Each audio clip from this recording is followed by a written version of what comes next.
duvet ya 1800. Tupelekee wazazi mazawadi. Aki mkibarikiwa, mnaambia mama, mam, unajua Shiko, angalia hii msichana, angalia hii video, Uncle show them. Fluffy duvet na piana na 1800. 1800 shillings. Ati nini? 1800 shillings. Ndio hii customer. Ukitaka duvet yenye ina fit kitanda ya 6x7 ndio hiyo hapo hivi.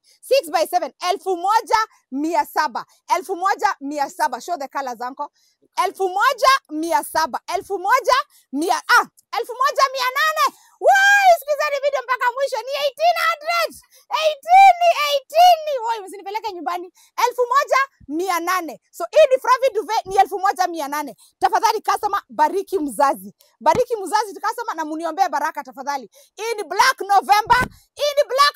Bariki wazazi, mukibarikiwa msisahau, mukiombewa munasema kumbuka kale kasichana mama. Aka kasichana nataka baraka za wazazi 1800. So now don't you have to open. You have to show them the colors in the bag. The colors are many. It is going for 1800 shillings customer. Ile nilivaa tu nikatoka waki mtu wangu. My son is not feeling well. Mtoto wangu asikii vizuri, nimelala hospitali. So mtoto wangu asikii mzuri, nimevaa tu wig nikavaa. Leo don't comment. So hii hapa hivi ni 1800. The colors are amazing. 1800 shillings customer. 1800 shillings. Niko Beaver House, Menza 9 floor. Hii ni soko ya mapema ya November.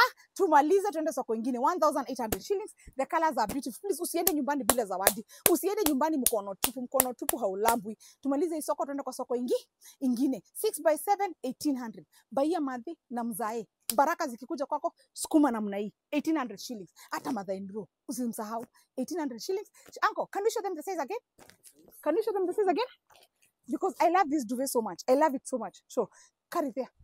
Or carry this one. Or carry this one. Or carry this one. Okay. Customer 1800 ni hii duvet. Niko Beaver House Menza 9 floor. Tafadhali nunua moja yako, nunua moja ya mzazi. Sisi wote tuishi maisha mzuri yenye tulikuwa tunaonanga huko. Pesa ingine enda ukajenge. Mtu wangu 1800 niko Beaver House Menza 9 floor.